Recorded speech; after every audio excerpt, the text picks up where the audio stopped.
What's going on, Leo? Welcome to your weekly forecast for the week of September 28th through August 3rd of 2020. Thanks so much for being here. We have a lot going on this week, so I'm going to show you the chart.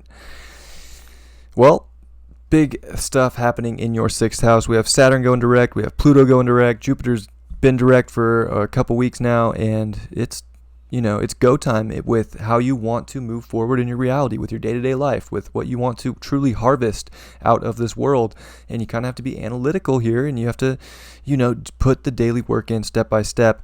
And it's going to be moving forward because this is the last time, there's a lot of karma going on this week, I would say, all over the place. And this is a big reason why, you're not going to see Saturn, Jupiter, and Pluto in your sixth house ever again. Saturn's going and Jupiter are going to ingress into your seventh house this year. So this is really go time with what you want to truly build and what you want to do on like a daily basis as you step into your seventh house for next year. So it's a big deal. Saturn won't even be there for another 30 years. So you've done a lot of work there, I would say, and it's moving forward here in a big way as it moves out. Mars retrograde, of course, is going to be squaring Saturn and Jupiter, exactly squaring Saturn this week.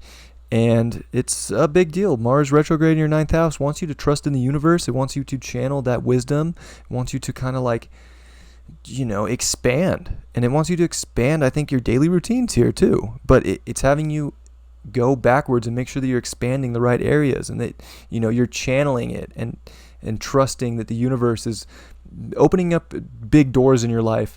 And, maybe they're not the doors you were expecting at the beginning, but these are the doors that are like karmically meant for you. And we get a full moon in your ninth house on top of Chiron.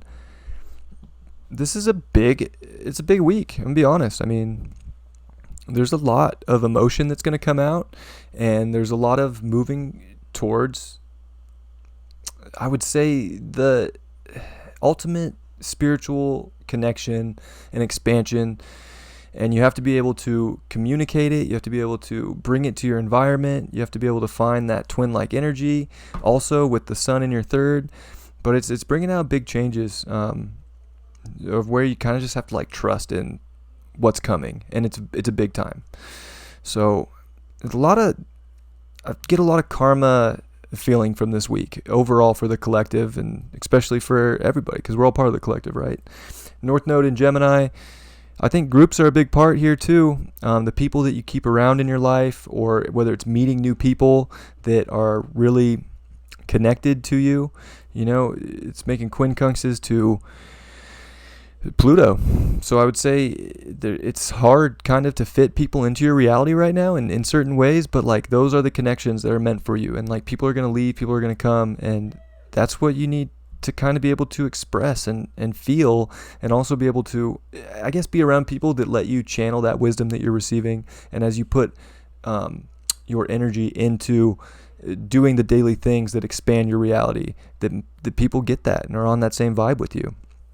Venus is going to ingress out of your first house into your second house of Virgo. So it's definitely about finding that confidence, that real true beauty in, mastering what you're good at, and just being confident, finding that self-worth, and seeing all the hard work you do and how it's going to pay off. And that's the beauty of Venus in the second house. So really, there's a lot about just stepping into your true power and creating this reality that you want. Mercury here in your fourth house is definitely having you find that emotional foundation, but also to bring it to mind, to have that mental foundation as well, and to speak from a deeper place, to speak. There's a lot of intuition that you have right now, I would say, and you have to be able to, put it out there. Be empathetic for people around you, and be especially nurturing and empathetic for yourself through whatever you're going through right now, as you're kind of going to have to go back and really express it when Mercury comes back into the third during the retrograde. So it's a big week here. I think your routines and expansion from within yourself is huge, and connecting with people that are on that vibe with you, and, making sure that you're confident. If you're not confident, I do want to mention too, Saturn and Venus, Mars and Venus are going to trine this week in fire signs. So this is in your first house, your ninth house. You are definitely finding the ultimate beauty within yourself, but it's channeled to you right now. Like, and putting your actions into going deeper and learning more about who you are and what makes you feel the best is huge. And that is going to really power you forward also for this week. So it's a big week. It's definitely getting the last bits of routine situated as you go for bigger things in your life. The card is the World card reversed. There are cycles that are coming to a big end here, but you got to make sure that you're willing to expand. You got to make sure that this is such a karmic card, this World card. And, there's ultimate beauty in finding that fixed life energy and going towards it. And you can't be scared to end cycles in your life that don't make sense, friendships that don't make sense, that don't align with you. And you don't want to push away people that come into your life right now that are meant to be there. And you're getting so much channeled to you. You just have to trust in that and make it part of your daily routine. And I think that's going to set you on this whole new beautiful cycle that's going to help you really reach to the top, with Mars eventually at the end of this year transiting into your 10th house. This is a big week for the rest of the year, really.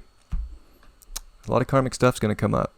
But I think it's positive because you have to be willing to make the switch in cycles and start a new one. A big one's already completed, and it's time to move forward with a new one. I love you, Leo. I'll see you next time. Peace.